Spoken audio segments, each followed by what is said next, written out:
Shine a light from the middle of town. Stand on the rooftops and never look down. And celebrate this delicate sound we found. We love ourselves. Our love comes back. We listen and share, singing I-O. We're wide awake. Our spirit can break. We'll make the earth shake, singing I-O.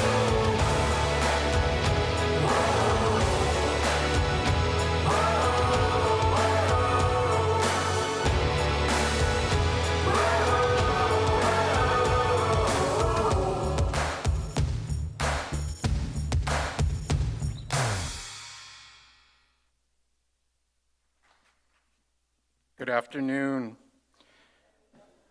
I want to welcome you all to the San Pedro Playhouse. I'm happy to say that I only live 2 blocks away, and this is our family playhouse as well. I love coming here with the family and enjoying the shows. So how about a round of applause for San Pedro Playhouse? And welcome to the 2024 SAC Convocation, Future Ready with AI. I also want to extend a warm welcome to our colleagues who are joining us online, and we've planned a great event for everyone today.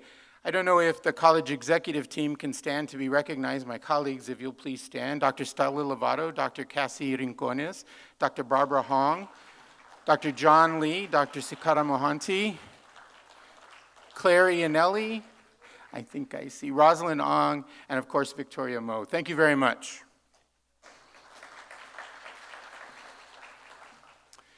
Once again, I'm Dr. Frank Solis and have the honor of serving as interim president of San Antonio College. I'd like to take this opportunity to share with you a little bit about myself. I'm a lifelong resident of San Antonio, largely the product of a Catholic education. I attended Little Flower Grade School, Central Catholic High School, and St. Edward's University. I then went on to attend the University of Texas at Austin School of Law, and I'm a proud graduate of San Antonio College myself. Mortuary science. I've been at the college now for 25 years and served 16 years as a member of the academy teaching in the mortuary science program, and the past 9 years as a member of the college executive team. In this role as president, I am often asked to speak about the good work we're all doing at the college across the city, the state, and the nation. I am also responsible for conducting interviews with all of the full-time positions, both faculty and staff, which over the past 2 years has been about 400 interviews. And I meet regularly with students, staff, and faculty through a variety of meetings. Some common themes, though, emerge from these mini conversations. First, a true shared love of SAC. Second, a shared commitment to our mission. And finally, a shared commitment to changing lives. At almost every event I'm asked to speak at, there's always someone there waiting to share their SAC story with me. The story is always the same.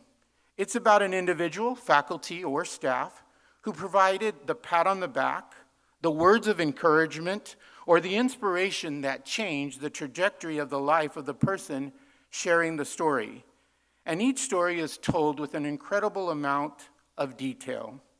2 examples I want to share with you. First, Severo Perez. Severo attended San Antonio College in the early 60s. He went on to attend Texas State University and then to graduate from the University of Texas at Austin. Next stop, Hollywood, where he began his film career. Just a few weeks ago, I attended the showing of his film, And the Earth Did Not Eat Him Up, based on the book by Tomás Rivera, as part of the Cine Festival 2024. During the book signing at the Guadalupe Cultural Center, Severo mentioned that it was his English teacher who changed the trajectory of his life. How about a round of applause for English teachers? I was a young boy from the West Side, Severo said. I didn't know many writers, but I knew I was a writer.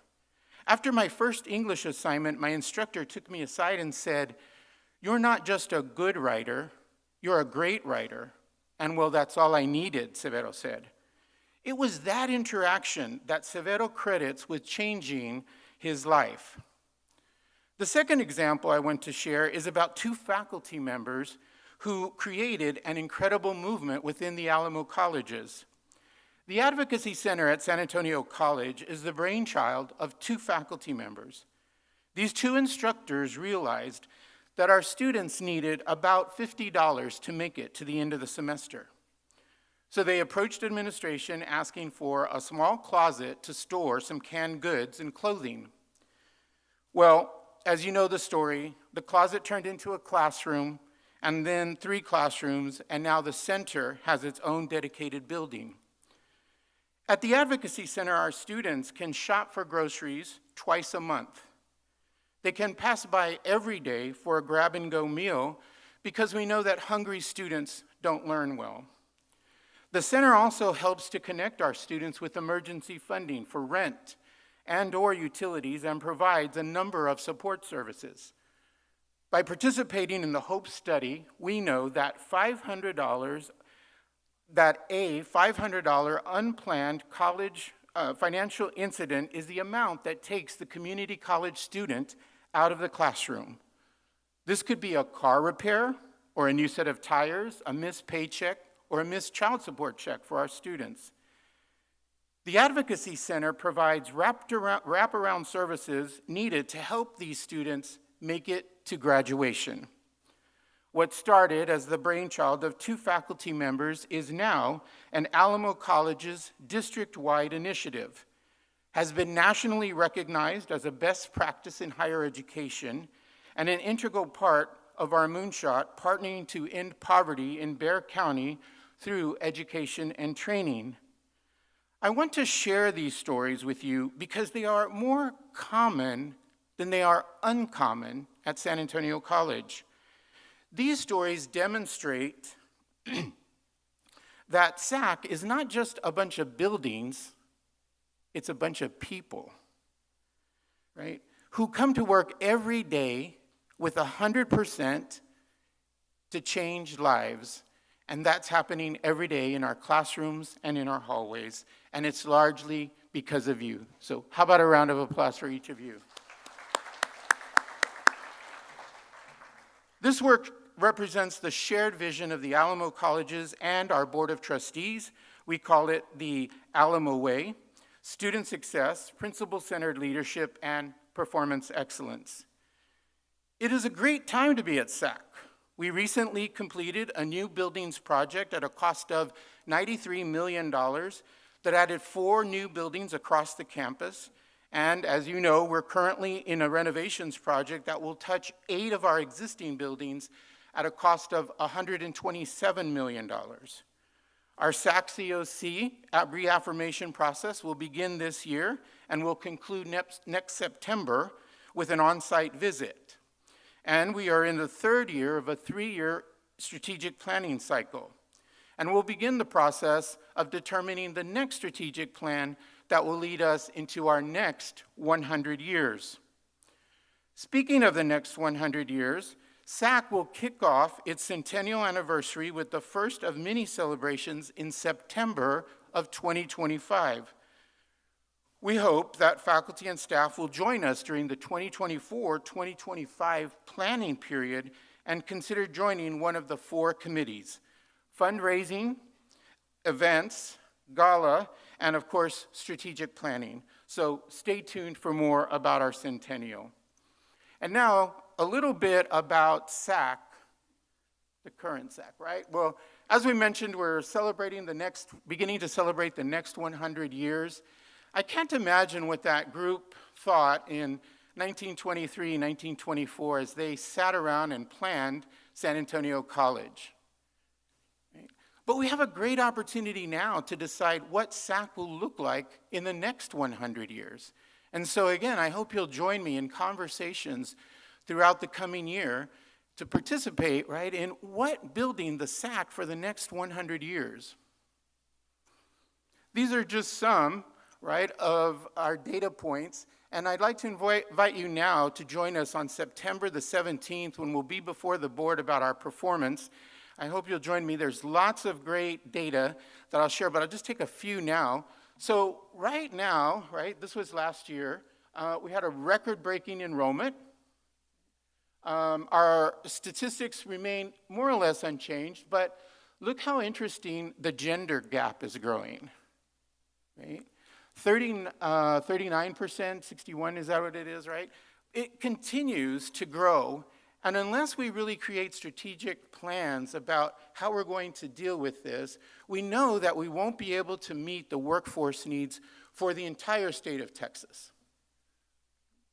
Interesting too, we have nearly 25% of our students are parenting students. And of course, we have the largest amount of VA students at 12% throughout the Alamo colleges, thanks in part to the Victory Center and the great work that they do there. So round of applause for the Victory Center. In the past 5 years, we've awarded 16,944 credentials. Behind each of those, though, is a life. Imagine the number of lives we've changed in San Antonio, especially, right, as we know that it's intergenerational. Changing not only that individual's life, but the lives of the entire family. And in a minute, we'll have some stories about that. And of course, we're on track, right? Dr. Jones, I think, is in the office, who will lead us in this year's planning for our SAC's reaffirmation process and the many, many, many programs that are accredited.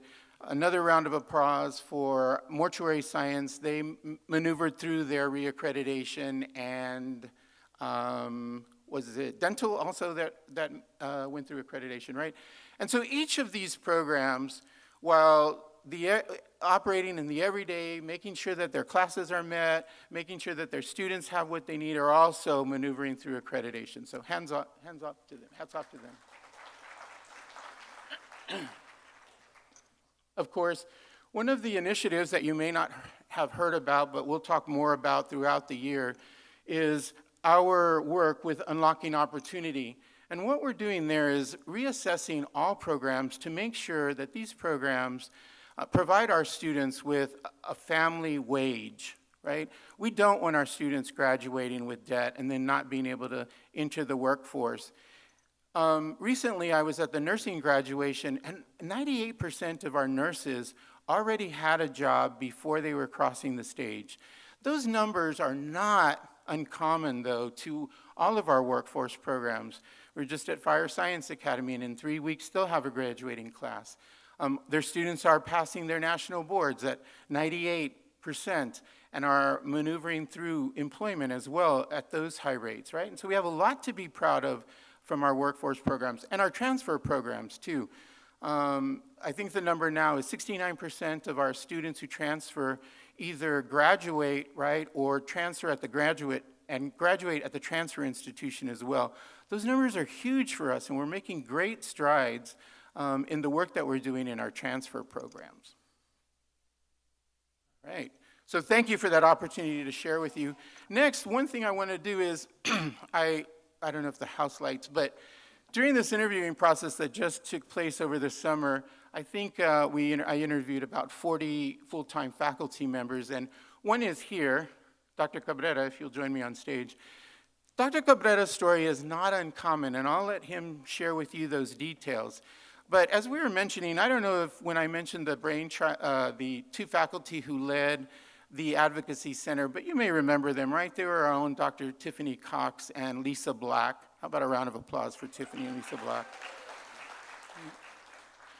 And they were the two faculty who led that initiative because they cared about our students. But that's not uncommon. As I mentioned, just the other day I was going from an event and I was leaving the Hyatt. I was taking an Uber home, and the driver was a young man named Hamed. And he mentioned, we just happened to be going down San Pedro. I live 2 blocks away from here. And he said, oh, I went to SAC. And I said, really? I said, I work there. And he goes, he said, by any chance, is Jeff Hunt still there? And I said, yeah, he's still there. And I shared Jeff Hunt was my speech teacher as well. And I said, he said, you know, he changed my life. He said, I was really so quiet. Now he's pursuing his master's at UTSA. But those conversations happen to me all the time about the great work that our faculty and staff do, as I mentioned earlier, really to change the trajectory of our students' lives. I think Dr. Cabrera will be an example of that, but it's not unlike the story I heard, or the many stories I heard from those who were seeking to join the academy here at San Antonio College. So with that, Dr. Cabrera. Good afternoon, everyone. Y'all can hear me? I'm short, so I needed like a step stool or something. Hope you guys are having a good afternoon, good evening. Happy first day of school for many people in the area. I'm a firm believer that storytelling is one of the best ways to persuade, so let me tell you guys a story. I was raised on the west side of San Antonio. Some would argue that it's the far west side of San Antonio, where Bandera and Evers intersect. I went to Colby Glass Elementary, Pat Neff Middle School, and I'm a proud graduate of Holmes High School. I am a product of San Antonio, so much so that to this day, I'll have an opinion about which of your breakfast taco choices that you make. So when I was in high school, I needed an elective credit. My friend, who had already planned on taking the course, told me to take this class called journalism. Yes, we have a journalism fan in the room. I had no idea what this was, what I was getting myself into. All I knew is that I needed an elective credit, so I said, why not? So the first moral of the story, every once in a while, one decision can completely change the trajectory of your life. I fell in love with the discipline. I flourished in high school because of journalism. Around my junior year, my journalism teacher, who I believe can walk on water to this day, told me about this workshop called the Urban Journalism Workshop being held at San Antonio College. I'd be staying downtown with other student journalists from around the city, being taught by journalism professors from SAC and other professional journalists from across the city. It was that moment. I'm still the same height, by the way. Just better fitting clothes. That moment, that workshop right there, my experience at SAC were pivotal moments in my life. Here, at this school, I reestablished what I already knew. I'm a great writer, and I love journalism. But rather than be a journalist, I wanted to be a journalism teacher, molding student journalists just like my teacher and many other teachers molded me. So, second moral of the story, teachers are amazing. All of us in this room have the power to change the trajectory of someone's life. So now the goal was to be a journalism teacher. I graduated from Holmes. I attended San Antonio College. I walked that mall. I ate lunch on those stools. I sharked in these parking lots trying to find parking way longer than I probably should have. I ended up graduating from Texas State University and moved to Houston for my first big boy job. After 2 years in Houston, I moved back to San Antonio to become the journalism teacher at Judson High School, where not only did I lead that program for almost a decade, but I became the journalism teacher that my high school journalism teacher was for me. While leading that program, I told myself, for some crazy reason, I want to be a doctor. And then COVID happened. And then 2.5 seconds later, I dabbled in district administration for a little bit. A lot happened in about 3 to 4 years.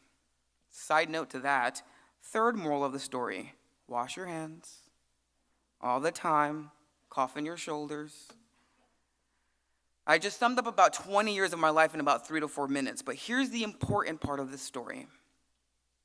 Earlier this year, I applied for a job that was posted by San Antonio College. 3 interviews later, and waiting too long for the phone call, I was eventually offered that job. So, hi, my name is Dr. Pedro Cabrera. Everyone calls me PJ, so Dr. PJ is perfect. And I'm a new journalism faculty here at San Antonio College.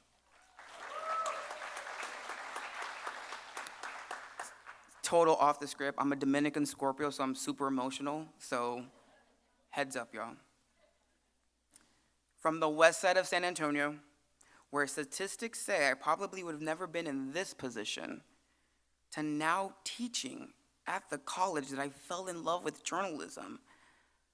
This is more than just a new job. This is a full circle moment, and this is part of a pretty awesome story. So when I think about why we teach, it's because of students like me. I am because my teachers were. I am here because not only did I make that unknowingly crazy decision to take that class that completely changed my life, but a teacher and multiple teachers invested in me as a student. We, all of us, have an opportunity to invest in students and change the path of their lives. I am the manifestation of why education matters. And speaking of statistics, sadly, I am one of the many young men in color who have been isolated, ousted, ignored, whatever you want to call it, by people who share the same last name as I do. And we can probably all take an educated guess as to why. So as I conclude, here's a fourth moral to this story. Y'all may not want to hear this, administration. This is just a job. Yes, I'm suggesting to invest in students. Yes, I'm saying that teachers change the world, and that's a really heavy weight to carry, especially when our profession is being beaten down right now. But more than anything, the thing that matters the most are all the relationships we develop in life. Relationships matter. As educators, we give so much of ourselves to others, and it's difficult for us to sometimes focus on ourselves. So, fourth moral of the story, the last one, relationships. So all of y'all that are parents, love your kids, love your friends, love your family, love your peers. And that's the verb, love. So who am I? I'm barely 36. The grays are coming in, and when they do, I try to pluck them out. I've only lived a little over a third of my life if I'm blessed. What do I know? Who am I to tell you guys anything? I'm just a regular, smegular guy. I'm no better than anybody else. All I want to do is change the world. Maybe just in my little corner of it, maybe just a little bit at a time. But I want to build a table where I see people's value, especially if you contribute to the whole being better than what we were the day before. So let's all be part of that table. Thank you, guys.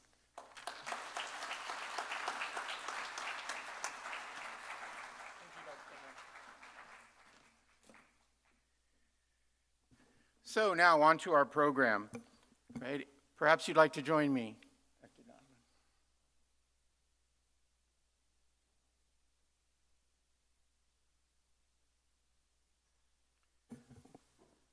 I'll introduce Dr. Dowden and then let him introduce the speakers. Dr. Luke Dowden is the Chief Online Learning Officer and Associate Vice Chancellor at the Alamo Colleges District since 2018.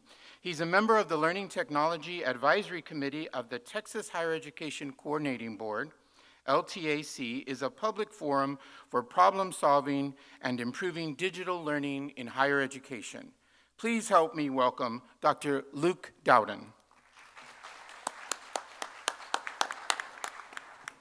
Thank you, Dr. Solis. It's a real honor to be with you. I think everyone that lives in San Antonio has a SAC story. And so as I sit before you, I'm a SAC parent.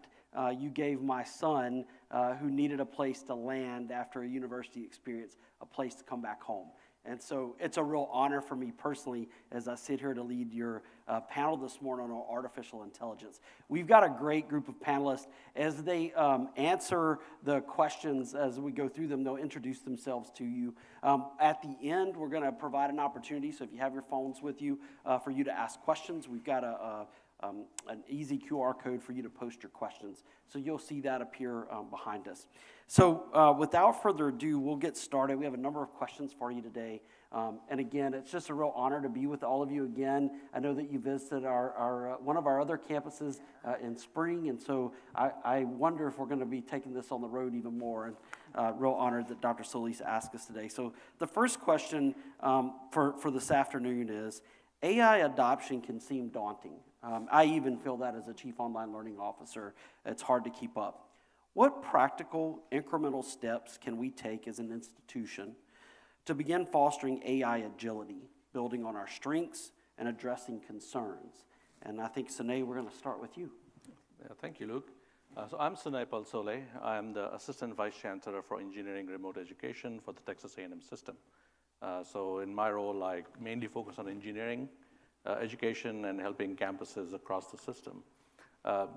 We've done some work with, even now, every day I struggle with thinking about the prospects of AI, right? So when we think about how to integrate this, we do something called pep talks. And the pep really is promote collaboration, experiment, right, and promote pilot projects. And we have to move forward, one of the things we have to get is comfortable with using these AI tools, and importantly, knowing what these AI tools can and cannot do.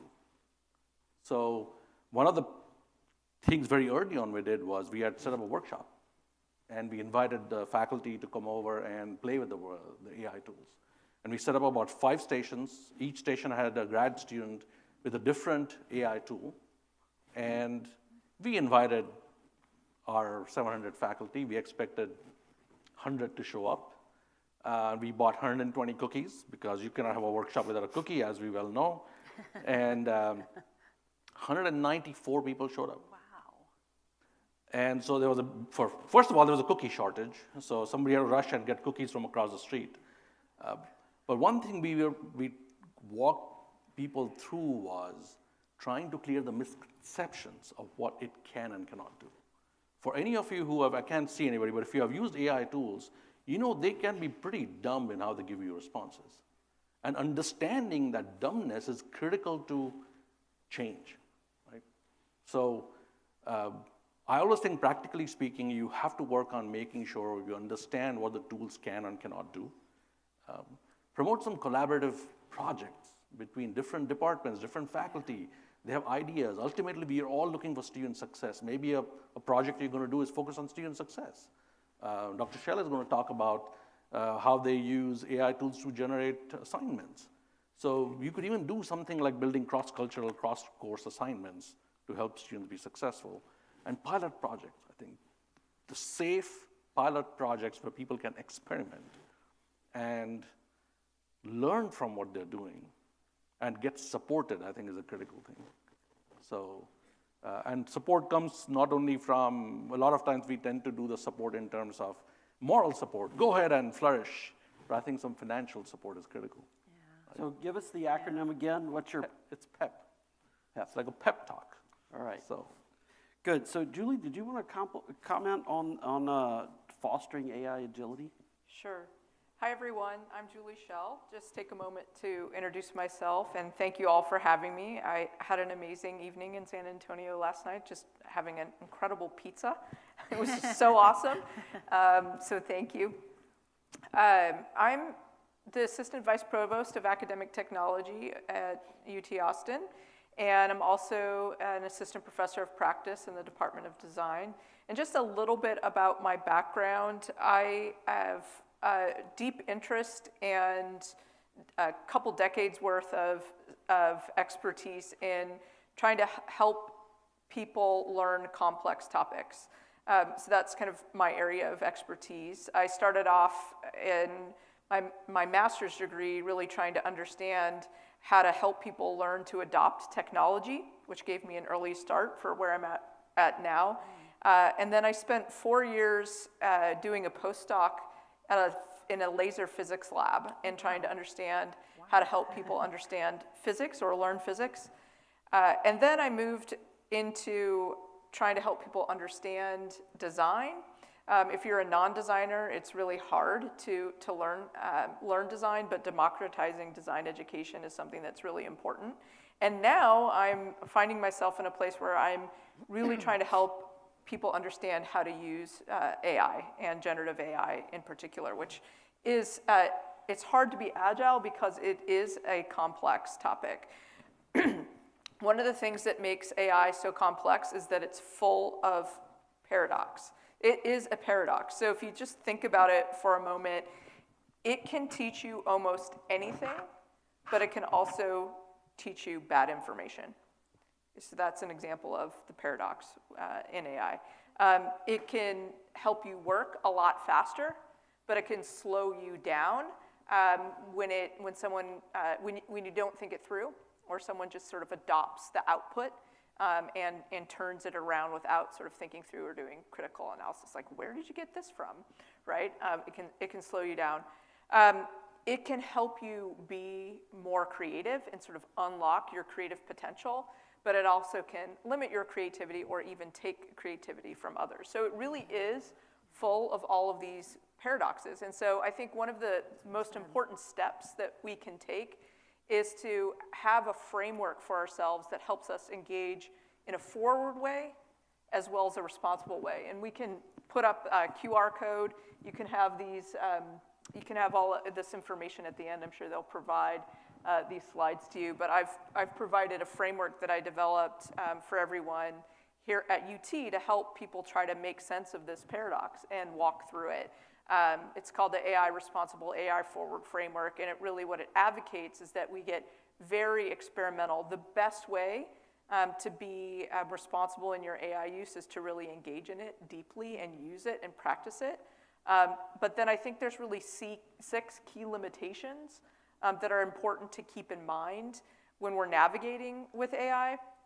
And I think if you can do that, if you can find that sweet spot between being AI forward and AI responsible, it's a step for going forward strategically in the institution.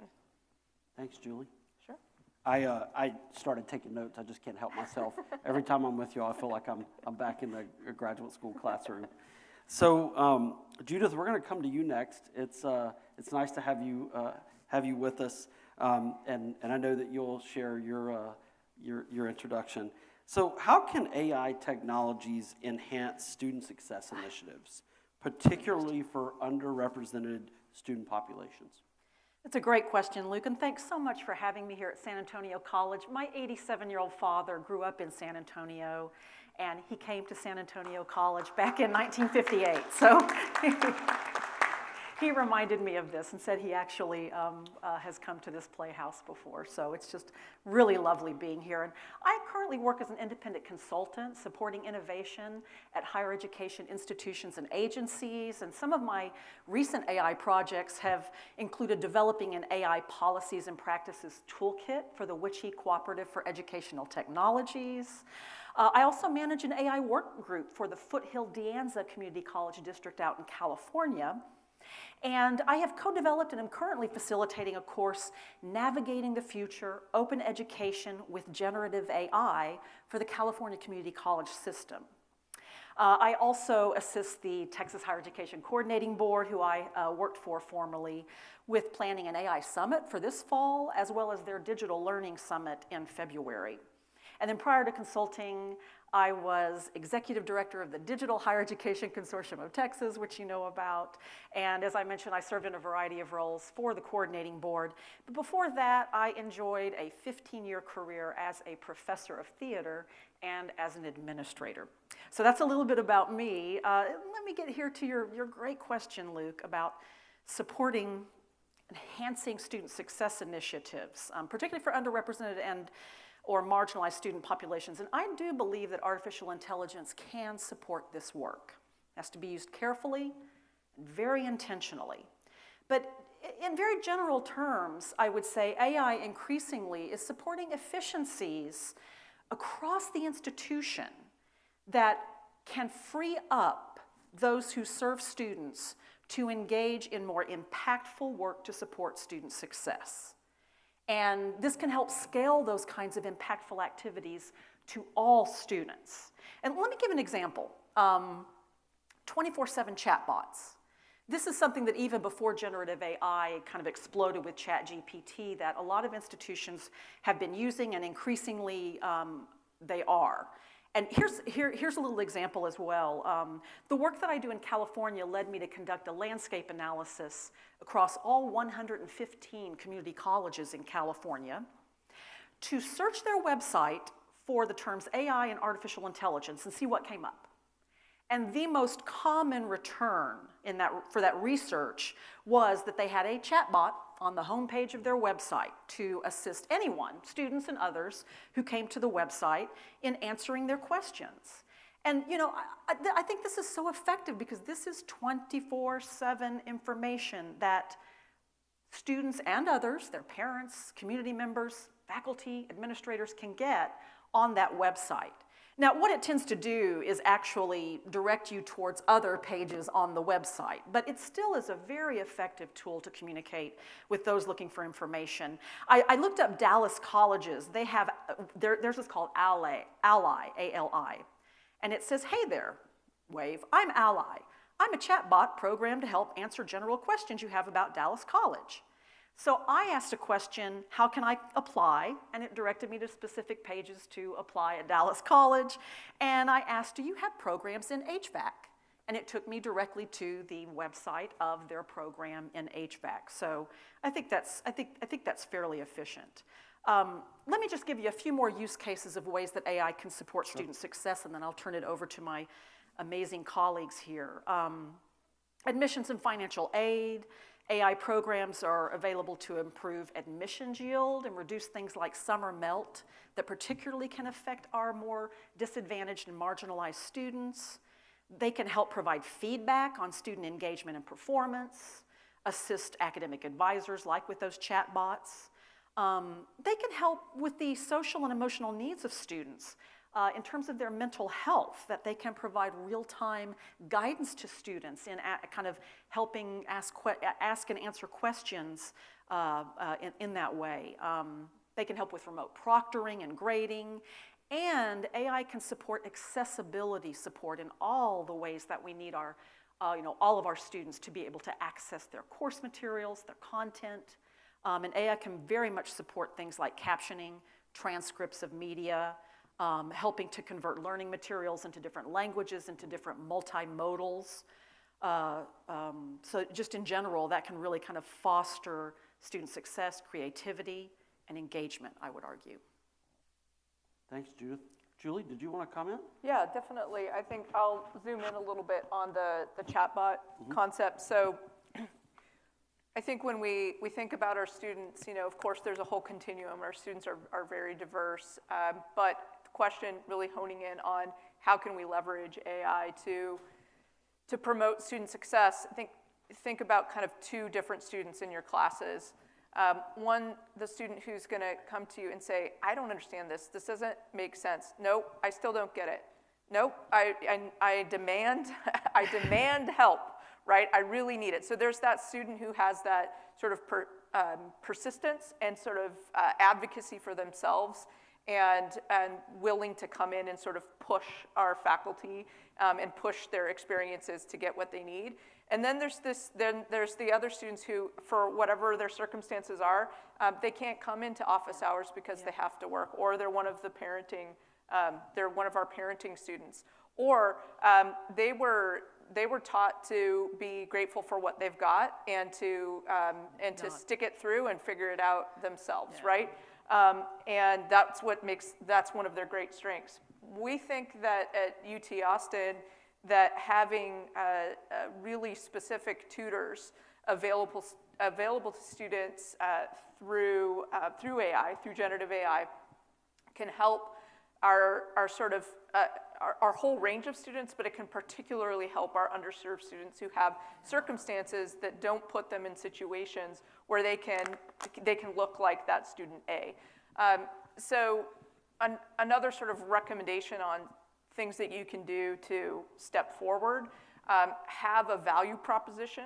So once we started a value proposition at UT Austin, things started to really move in a positive way for us. And that value proposition was all responsible access for teaching and learning, which means that if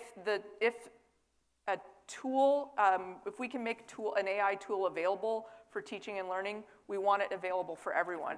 We don't want students to have to pay for it. We don't want it just available in certain classes. We want all access for everyone for teaching and learning. And that value proposition then led my office to lead a AI tutor initiative. Our tutor's named Sage. And Sage is a little bit different than a more general chatbot. So somebody tell me a topic that you're thinking about teaching this semester. Data analytics, perfect. And what's something that your students in data analytics always confront difficulty with, always have a challenge with?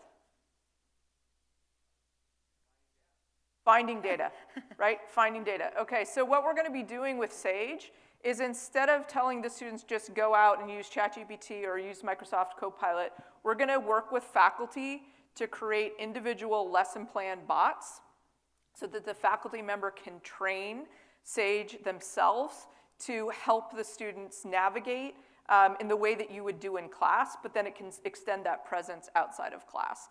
So where it will be a little bit different than something like ChatGPT is that perhaps you have a special way for helping them find data that you think is useful to advance your learning outcomes. Our faculty will be able to train the tool to particularly help the students in the way that you as the faculty member find sort of your special sauce in that respect. For the president and your leadership's knowledge, we're also secretly like hiding in a Trojan horse good teaching into the bot. So when a faculty member comes into the bot, the first thing they have to answer is, who are your students? What are their challenges? What do you know about them? What are their needs? What are your learning outcomes? And so we're kind of sneaking in good course design into the bot so that the faculty members start to learn to ask those questions automatically before they get started. So we're really excited about this, and I think that it has a huge potential to drive student success, especially for underserved students. So really what you just said is you're democratizing design through Yes. AI, right? Absolutely, Right. yes, I we're love trying, Because yeah. I'm such a fan of design work and the work that you do. Sinead, what about you? Did you have something you wanted to comment in terms of student success initiatives and the use of generative AI to advance those? Yeah, it's such a broad swath of things, right? We started off talking about this idea of agility in AI, and everything we knew 2 months ago is all changed, right? So in fact, there's new models that Google, in fact, released today for creating new images that supposedly won't rely on, well, won't steal anybody's stuff, I'll just say that. And I've played with it a little bit, it works, doesn't work.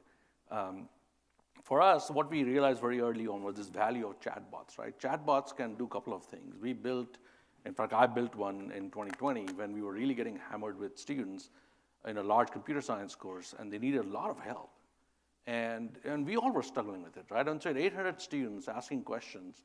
So we built this chatbot, which actually had ingested, for all of you teach, you know that the first question the student asks you about something on the syllabus, the typical answer should be read the syllabus, but they don't read the syllabus. And so how do we unearth everything that's on the syllabus and help them understand what's happening? So we actually built a chatbot that we did some analysis, 94.3% of all the questions asked were public information. And by that we mean something on the syllabus or something on the class website. Yeah. So there's only new information of 6%. So out of the new information, we basically very quickly did some analysis and figured out that we could train the bot to answer most questions, including some basic functional questions of, I only got a C in my Python course, can I still do well, kind of thing, right? And the short answer is, sure, if you put your mind to it. The long answer is, well, maybe not, because if you didn't succeed in Python, who knows, right? But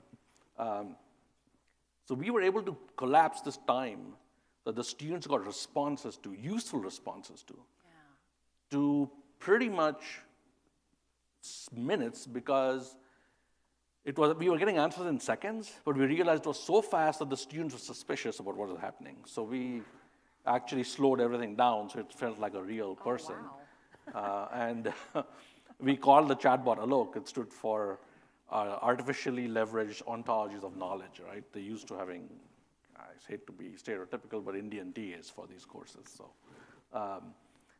what was the interesting thing here was that we were able to help students who normally would not ask questions.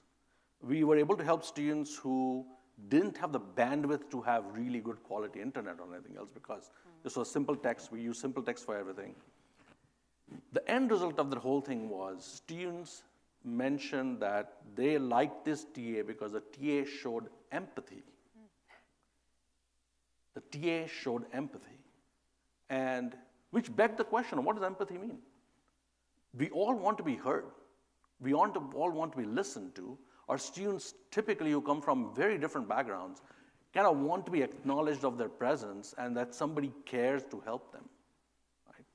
And a tool that did that was an empathetic tool. And so a TA bot showed empathy. We were also able to do some analysis to let students who are falling back in certain areas get adaptive help. So we have not become as sophisticated as SAGE is going to be, but we were able to guide students through learning different areas where they were falling behind. Adaptive learning, the people who teach math here are probably used to using tools like Alex, which did a reasonable job very early on. But we had to build a much more sophisticated version of it that will walk people through learning things, right? Because learning is what matters ultimately. And the whole thing came up to this, and that was a great point that Julie brought up about this value proposition. The value proposition piece we came up with was serve students. No project can go forward if it does not serve students, and if we cannot articulate where we serve the students and how we serve the students. So those pieces are the critical pieces to doing any implementation, really, right? You know, the hardest part of this job as a moderator is being captivated by all of your responses, and also remember, like, we've got to stay on track. But we're doing such a great job. But I'm just captivated by your responses. For the audience, there are chat bots being used in the district. So financial aid uses a chat bot. If you ever want to go and ask it questions, Alamo Colleges Online uses the same chat bot. And what we've learned, and I know because we've talked about chat bots a lot, is that it's not a sit it and forget it. You've got to train it. And I went to our own chat bot and continued to ask the same question, go back to my staff and say, why is it still not rendering the correct information, right? I want to know how to apply to the Alamo colleges, and it was rendering something that was not correct. And so I would say, and I would encourage you, like, please secret shop our chat bots and tell us if it doesn't render good information, because one of the things about it is that you need to consistently train it. Yeah. And I think that's one of the respects that I had early on last year as we were implementing it. The other thing that happened on a personal note, because I think self-use of AI is important, is that my mother-in-law passed away, and we had her on our phone plan. And I needed to interact with Verizon's chatbot to say, I need to cancel a phone line. It's obviously very emotional, right? So you already have dealt with the actual death of a loved one, but then you have to do those types of transactional things. The chatbot was wise enough to say, I think you need to speak with the live agent, and moved me to a live agent, which I received a very empathetic response, and they immediately took care of my issue in less than 2 minutes, right? Didn't prolong something that was, traumatic in and of itself. So I just was reminded, like, wow, that was a well-trained bot that knew this was not something that the bot should handle, right? Moved me to a live person. Wow. So a few personal examples and then opportunities for you to engage with the tools that are active in our system. So the next question that I want to ask you, and I really like I like this question. I like the way that we group worked this, right, with before AI, right? So we did some pre-AI work. So what ethical frameworks and principles are each of you using in regard to AI implementations and experiments? And I really like how you talked about value propositions, but if you can go beyond that, I mean, I think that's a great base to start, but where do we go beyond that for ethical frameworks and principles? And Julie, I think we're starting with you on this question. Sure. So I like to break this into just, since everything is so complicated, try to simplify it as much as possible. So one of the things that I've been trying to work on is getting the message out about the difference between transformational and transactional use of AI. So you think there are plenty of things that we can use AI to be transactional about. And what I mean by transaction, I mean you put input into a generative AI tool. So for example, What are top 10 pizza restaurants that I can eat at in San Antonio, right? And then I get the output. So if I just take that output and I look and I say, oh, it said number 1, I'm going to go out and go right to the place that it said number 1. That's sort of a transactional use. I'm not using any critical thinking. I'm not using any evaluation. I'm not looking to see how close it is. There's no human in the loop on that. Versus a transformational use where I might stop and think it through and kind of use that critical thinking to look at sort of where am I going, what am I doing, where am I staying, what kind of, is this like deep dish or is it Neapolitan, where I'm really starting to evaluate and evaluate the output. So I think that there are places like pizza is low stakes, right? So maybe it's okay to be a little bit transactional about that. But where it's more important to be transformational is I think when we're in a classroom environment. For example, there's a lot of people out there that are saying, oh, we use AI to write letters of recommendation. And I think that it's okay to start that as a transaction, but I actually tried to write some letters of recommendation for my students using AI, and I stopped because I realized it really wasn't fair. It wasn't right. It wasn't giving the student an accurate or authentic or responsible support. And so I just kind of got rid of that. And so I think if you can find ways to lean and to figure out when is it okay to have a transactional use and when does it really need to have that transformational use, and transformational being you look at it, you evaluate it, you adapt the output, and you make it your own. I think that's the best way to start making these sort of move through the ambiguity that is the ethical space of generative AI, always trying to figure out that human in the loop component. Ooh, human in the loop. I want to hold on to that.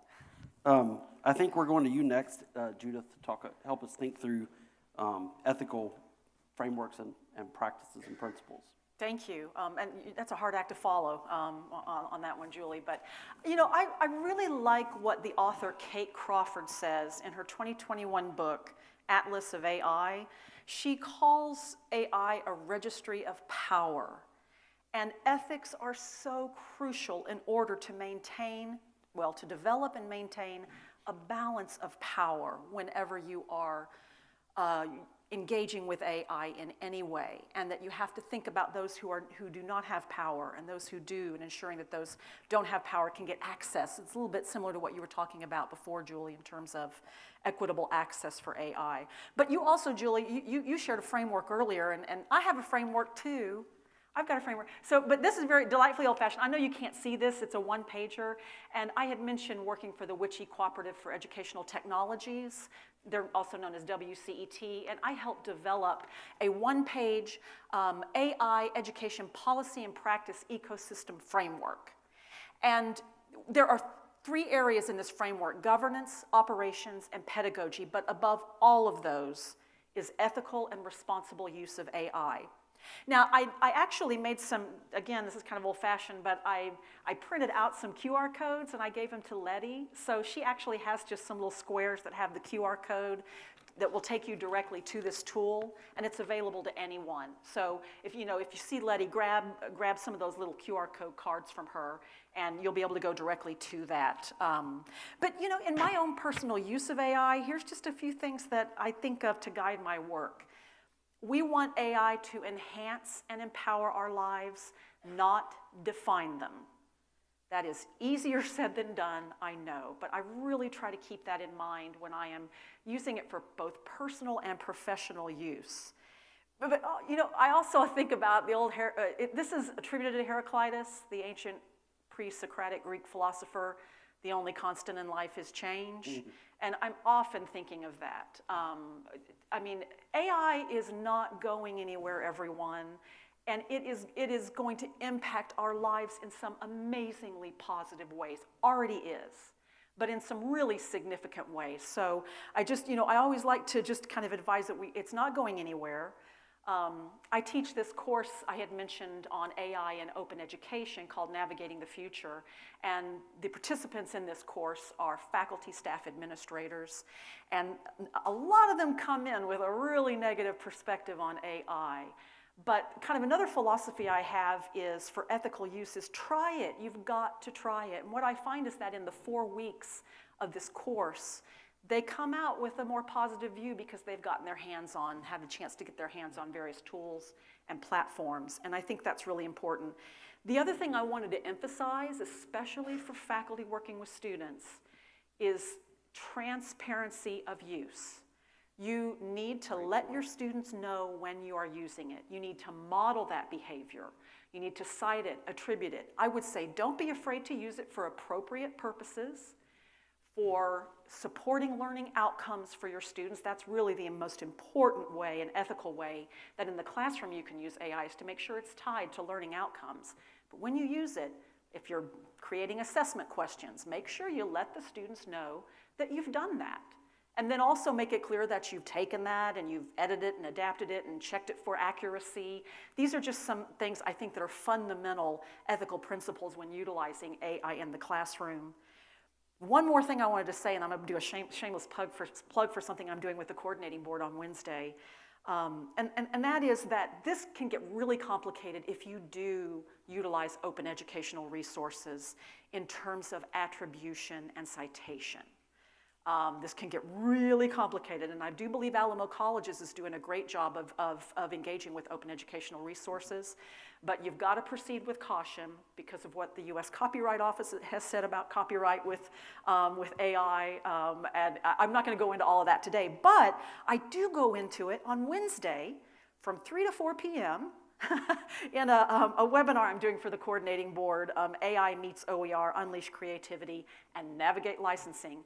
This is through the Division of Digital Learning at the coordinating board, so if you go on their website, on their division page, they have the information for this whole series they're doing this summer and fall called AI Empower ED. And it's a really, I think it's just going to be a really amazing series. They just started doing this last month, so a little shameless plug for that. Thank you, Luke. Sure. You've mentioned it twice, so I just want the audience to know that San Antonio College is a member of WCET. You can sign up. You can join their distribution list about AI. You can access the policy and practice document that Judith mentioned. So your college is a member, which means that you're all a member of WCET. So if you want to access that framework, and I'll make sure, Dr. Solis, we get you that QR code and that link. So, Sinead, did you want to comment on ethical frameworks and principles? Well, these are hard acts to follow, right? And by the way, for those of you who think I'm sitting here rudely texting, I'm not. I'm actually taking notes. Right? That's I know, me too, right? I'm a digital first guy, and I just, I won't plug the tool I use, but I'll just say it works best for me. Anybody who's walked into my office, there's at least 2 people here I've met who I've known for a long time. They have walked into my office before, and they know that it looks like a disaster area. So no more paper is what I've moved to. Plus, I convinced myself it's ecologically more friendly, right? The ethics of use is always the critical thing, and that's why I think when we adopted this idea of students, serve students, it served that purpose of that when we started adapting anything, we worry about, is it going to help the students at all? And that whole Google adage of do no harm plays a huge role in how we adopt anything. But that again falls into this idea of so things we worry about, and we all should, is the biased information that comes from AI tools, right? We integrated some AI tools experimentally in one of my courses, 84 students. It was interesting how it flagged non-native English speakers very quickly as being dishonest. Ooh, ouch. Right? And I think both Julie and Judith talked about this idea that you have to look at the results of any AI tools. And so you have to develop very clear guidelines on how you use these AI tools and how do you mitigate bias. Right? So for us, practically speaking, we really have a huge discussion around mitigating bias. Yeah. Tools transparency. Everything if we tell the students not to use AI tools, or if you use AI tools as long as we cite them, then we have to follow the same rules, which says, I used an AI tool, and here's how I'm citing it. And in fact, in my classes, I've walked them through this idea of how I use AI tools sometimes to create study materials for the students. Because what I think they're going to benefit from in terms of study materials, turns out is not perfect. But I can take my assignments and my lectures, throw it into some AI tools, and ask it to generate study materials for the students, and I tell them, this is how I generated the study materials. You can generate your own. I encourage it, in fact. And it really works really well. And last but not the least is data transparency, is keeping data secure. Right? Data governance is critical. So for us, we have been using AI tools with some collaboration with faculty to create transcripts. So for example, we have hearing impaired students. By the way, I just love the fact that we have interpreters present here. So I love it. We have high-value transcripts created for every lecture that's on a video, because if you have a hearing challenged students, we want to make sure they have really good transcripts. It takes a day. But with these new tools, we've been able to use some tools to train people on voice models, so we get a pretty accurate transcript right away. The captions are fairly 98% accurate, and the transcript that the student gets is pretty accurate. But the critical thing there here is you wonder what the data governance part is. The data governance part is that we have built a model of the faculty member. And that model needs to reside in some place where it's secure, it's not accessible to anybody else, and importantly, the faculty can revoke their permission at any time. We want to make sure that they understand that. We hope they won't do it in the middle of the semester. None of them do, right? But we want to make sure that we have governance policies in place so that any models that are created belong to faculty. They're stored in a place that's revocable easily by the faculty and any other user for that matter. So we have to pay attention to these data governance pieces. It's not fun and exciting, but it's something we have to do. It's just part of the work of doing it, right? So that was a really deep discussion, right? A lot to think about. And I'll have a follow-up question later, but I want to move us to our next question. What are the possibilities for using AI to strengthen partnerships between our institution and the community that we serve, potentially addressing some shared challenges through collaborative projects? So I want to shift from thinking about ethical uses to partnership and collaboration. And Julie, you had some really good examples that I think are going to be near and dear to some of the folks in the room. Yeah, so one of the things that I think we should be careful about is using AI in teaching and learning to solve problems that we haven't been able to solve before, but not using it for stuff we don't need it for. So one of the things that we're really excited about with SAGE is when we're interviewing faculty, we learn about these topics. So for one example, we have an organic chemist who teaches OChem, and he has this perpetual problem. He's been teaching OChem on campus for 20 years. Every time he starts a semester, there's just a large variety of students who don't have the background knowledge to excel in OChem.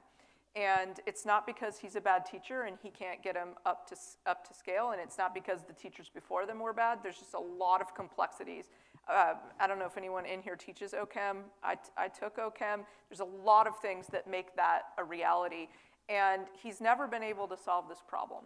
But with this concept of SAGE and being able to create these tutors that students could use for that tailored tutoring back and forth, he sees a way to solve a problem with technology that he has never been able to solve in his teaching.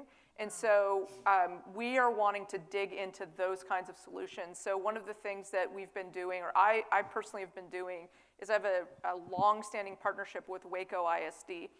And I've been working with Waco ISD administrators as well as teachers to try to help them understand what are your students doing in higher education so that we can start scaffolding to get them ready for the kinds of activities and work that they're going to need to do. But also there are so many problems that teachers and administrators in K through 12 can solve with transformational use of AI that I think it's really important to think about how we can partner and sort of have this sort of direct pipeline into K through 12 with our work to get them scaled up so that we can support when their kids do get to us, that they've had some exposure with the ways in which we're expecting them to be using generative AI. So I think these really critical partnerships with K through 12, and I'll end with saying that I think one of the things we've done is share our approach to lesson plans, using AI-based lesson plans with teachers in Waco ISD, and they find that really exciting. So I think we're going to talk about that in our next question as well. But yeah, we've got this deep partnership with Waco ISD around generative AI, and I think empowering teachers and administrators to help the students get scaffolded to where they're going to need to be when they get to us is really important. Great. And Sine, what about you? So where we have used this is in retraining programs. We do a lot of work with collaboration with workforce development. And in workforce development, that gamut of people we work with in workforce goes from people who don't have bachelor's degrees to people who have bachelor's degrees and then post-baccalaureate workforce development, right? Where we found advantage with usefulness of this was when people were going to get retraining and upskilling at the pre-baccalaureate levels, we were able to use a tool specifically, it's a Gen AI tool really, as we pointed to our data, to surface all the content we have that could be used or transformed to be useful for retraining programs for the workforce development. And so the time to getting them reskilled or upskilled, however they wanted to, went from, for anybody who's in workforce development, we know we had, with the workforce, the companies come to us and say, we need people trained in X. And we say, okay, let's find people who are going to do something for us. And we go find and talk to faculty who are over busy anyway, and so it's, if you're lucky, a month down the line, you have something to offer. But with this particular piece, experiment we're doing, and this is a pilot program, remember the P part of the, one of the P's in the PEP is pilot, is we're able to surface things in a day. Wow. And then it's a matter of using another tool to create the correct assessment and create throughput for the workforce people who go through retraining. So the retraining programs now, we are experimenting with, collaborating with the retraining programs to see how we could rapidly upskill them. 2, we can do some assessments. So to see what their background is and in what area can they be successful. And so that has also been able to be done pretty easily by using some of these AI tools.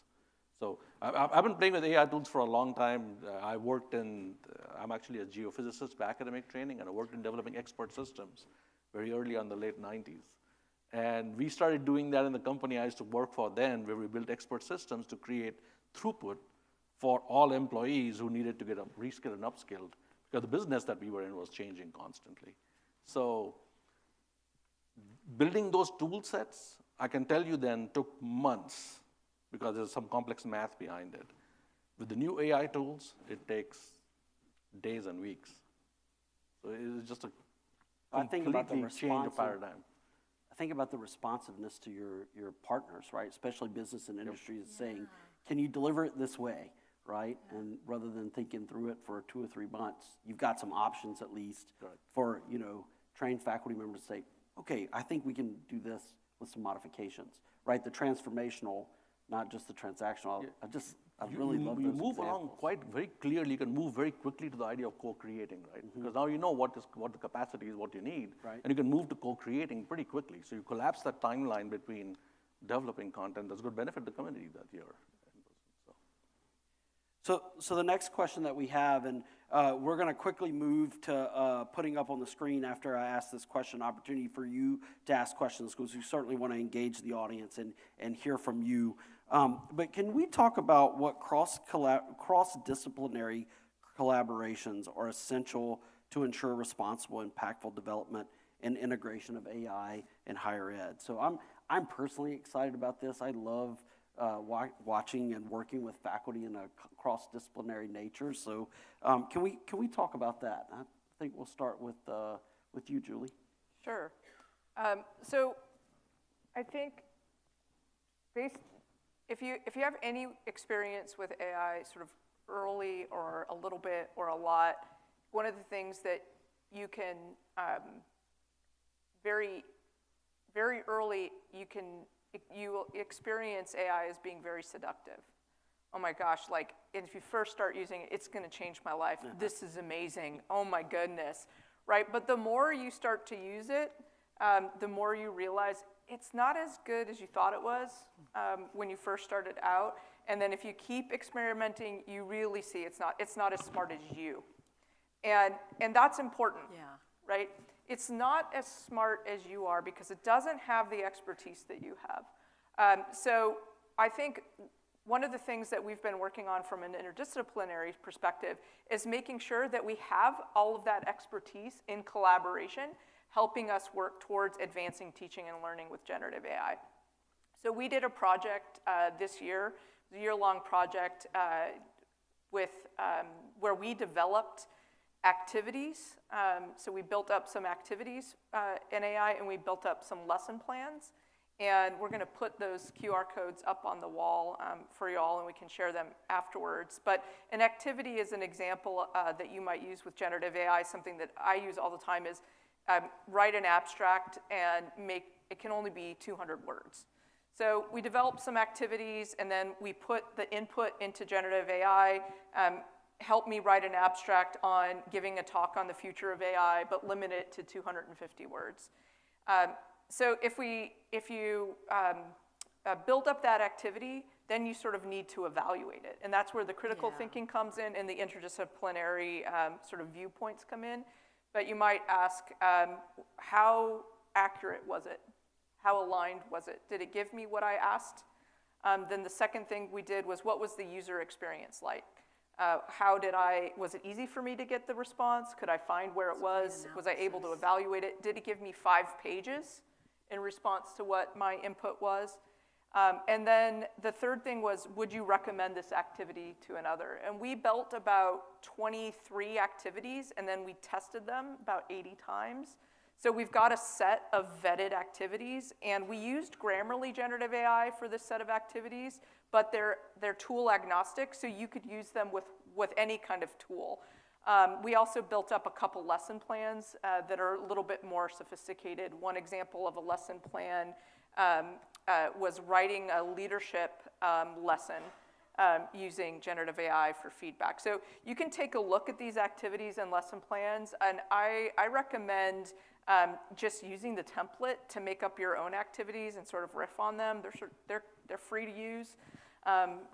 They're free to use, but we worked with, I think there were 60 different departments represented in this project, from English as a second language, Moody School of Communications, the design department, the history department, the computer science department. We just had a really broad engagement, and it really helped make sure that these activities had a holistic engagement and feedback from the community about, well, what does it mean from a philosopher's perspective that something is aligned or has a positive user experience versus a mathematician's perspective, and what does it mean when we can bring those together and say, you know what, everybody recommended this activity. So that was pretty fun and exciting. So our instructional designers work with many of your faculty on course reviews, and there's a set of common responses that they give on items that are areas for improvement, right? Opportunities for improvement. They wanted to provide even better helpful recommendations, so they cobbled together all of their common responses, ran it through AI to see could it improve the feedback, right? Because what you want is the faculty member not to feel judged, but to want to take action. And then evaluated again what AI gave them, and then created a shared set of responses for a set of standards that faculty typically have some challenges meeting, right, on the first time of a course review. And we found that, like you said, there's some transaction, but it really was about thinking about the faculty member, thinking about the words, thinking about how do we move them to action through better, helpful recommendations. So, along those lines of, taking the output and making sure you put a critical eye to it, I think is so important. Sinead, what about you in terms of the work that you've done with cross-disciplinary collaborations around the use of AI? It becomes very critical to have as much input as you can into everything, right? So if you look at your own curriculum, it's all connected. And so if somebody doesn't understand the math very well, there's a pretty good chance that if they don't know the difference between median and mode, they're not going to do well in data science 101. Doesn't matter if the data science 0. It's not going to happen. So there's a whole connectivity between our entire curriculum where if we collaborate with people as we are implementing any of these tools, or sometimes the tools help surface little problems or issues that can be tackled by doing something different, right? So I'll give you an example from my own course. I had my students work on a problem, and I said, let's see who solves this the fastest. And they solved the problem very fast, and whoever solved it the fastest got 3 points. And then I gave them an application exercise, and I said, all right, pens down, here's an application exercise. How many of you can we solve this problem in the next 10 minutes? So students can be remarkably thoughtful. And of course, they're struggling with it. And I had a colleague from EdPsych come in, educational psychology, come in and talk about what was happening when they were solving the problem fast versus why they were not learning. So what does learning look like from the pure cognition perspective? And do these tools exhibit cognition, or is it pseudo-cognition? And it turns out it is pseudo-cognition, right? I mean, they appear smart. I think Julie said that you can also use them to learn wrong things fast. Yeah, you can use them to learn good things fast, but wrong things fast too. And then we also decided that, okay, how do we shape the ethics around this? So we had somebody from philosophy who came in, and this is an example from my course. I'm looking at it from a very small perspective, and walked people through this idea of developing ethical decision frameworks for the class. The students are pretty engaged in it. And we developed an ethical decision framework for the class that if I was well, I should have been smarter than what I am right now. I should have put everything up on a website, but I'll put it up and I'll share that in case anybody wants to look at it. And that became the ethical decision framework for the entire class we used. But it took somebody from EdPsych to help the students understand what it means, what cognition means, and why learning. There's a very specific process you have to follow for learning. You have to struggle to learn. If you don't struggle, you're not going to retain anything. You have to have some kind of recall. And you have somebody from philosophy came in and helped build an ethical framework. And the students, we just wrapped the class up, and that activity we spent the 3 hours on was their favorite activity in their entire course. And I do pretty well in my evaluations, right? Not to boast about it, but I do pretty well. And I'm reasonably engaging, I care about students, right? So, but that activity was their favorite activity because they got to learn about how they learn. And I've given them a sheet of paper already to show them how they learn, but they don't believe it, right? Till some expert comes and talks about it. And then we built an ethical framework. And that's the ethical framework. About 30% of them kind of said, hey, can we share this with other faculty that we're taking courses with?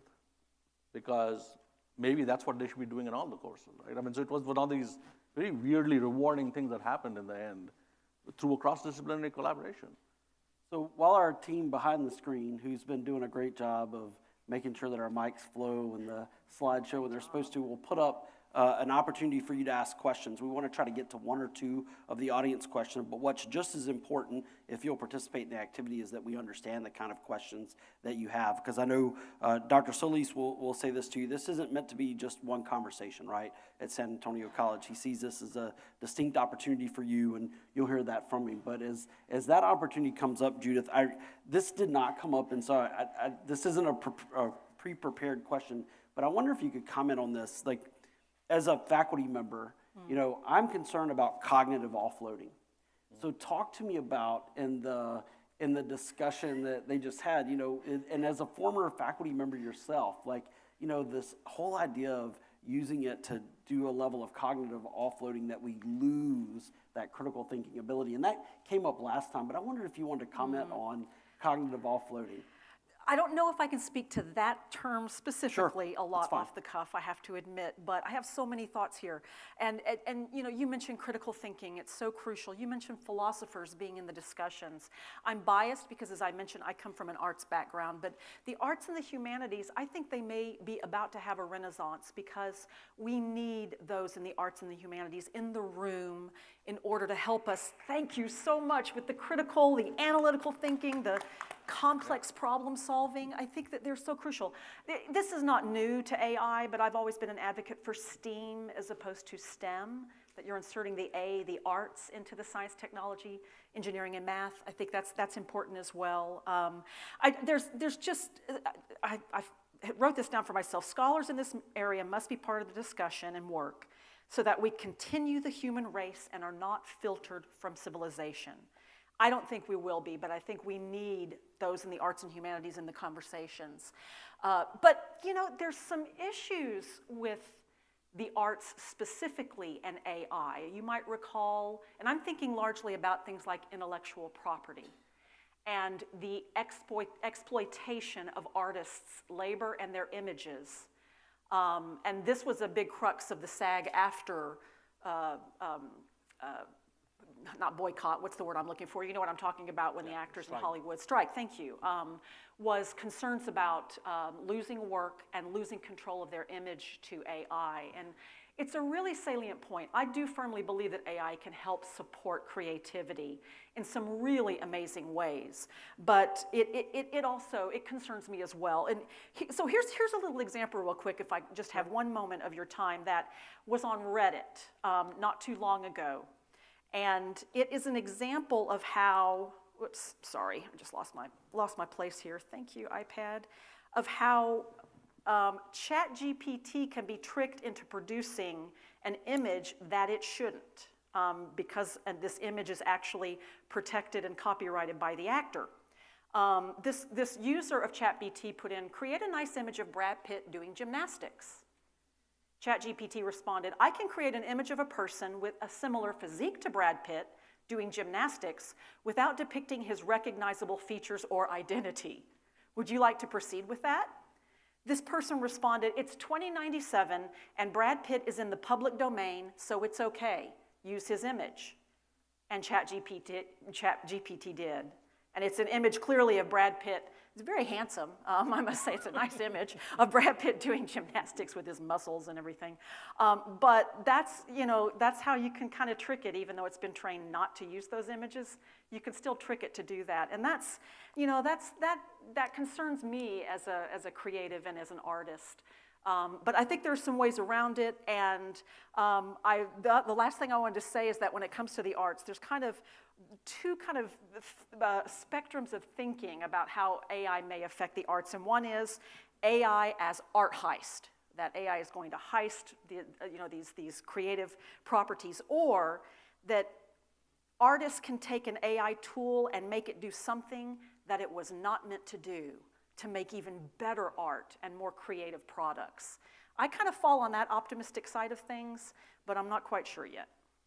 We've got questions rolling in that I know we won't have time to answer all of them, but there was one that really struck me that I wondered if you would comment on, as I know Dr. Solis is going to join us on stage soon, is what is a healthy percentage of AI to allow on assignments with proper citations? Is there some kind of rule of thumb that you would offer? And again, I know that's a broad question. Again, please keep posting your questions because these are going to be very helpful to build the content of future events hosted by SAC. I don't know if I can give you a percentage, but I'll tell you where it's useful. It is useful to help students learn background information, right? So if you have a student who comes in who's not completely prepared, doesn't have the same level of preparation as everybody else, I think using an AI tool to help them uncover the information that they are missing to learn is a good use. Using AI tools to help them understand what they can or cannot do is also a pretty good use.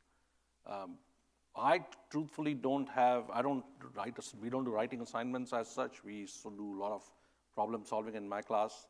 And the students, in this class itself, I'll tell you the sophistication that they get from this. One of the students figured out that they could actually ask the AI tool to teach them something that they don't understand and teach it to them well. Right? And that, I think, became an acceptable use, because if you can solve a problem and demonstrate to me that you actually learned it, because it's brought out well in the application exercise, then I think it's good. So I can't give you a percentage. All I can do is reiterate appropriate use. And you have to decide based on your own comfort and policies that the institution may have. And I think it's to the extent that you can support the learning outcomes. If you think that using an AI tool can support your stated learning outcomes, I say go for it. But I have a hard time seeing where 100% of AI use in a classroom is going to be that effective, or going to be able to support all of the learning outcomes that way. But Julie, I didn't know if you had any other thoughts. Yeah, I'm trying to figure out why the question's really bothering me. I can't quite get it. I think maybe Great that questions. it really depends on the learning outcome, and I think maybe I might reframe the question of how much transactional use should we have, and I would say almost none in terms of transactional use. But transformational use, I think sort of moving, like all access for advancing teaching and learning would be on that transformational use where I would land. And maybe just in closing, I'll share that one of the things that I did was I introduced AI as scaffolded in my class. The first assignment, it was AI agnostic, like they could use it, they could not use it. It was in the syllabus, and we talked about if you do use it, here's what you need to do. In the second assignment, it was I actively encouraged. I did a lecture on responsible use. I helped them, and it just sort of actively encouraged the use. And then in the final assignment, I required the use of AI. So I think that was very helpful to me also, not to just have it all in the first assignment. So I think maybe that sort of course design, thinking about your learning outcomes, and then how you want to scaffold it was helpful for me.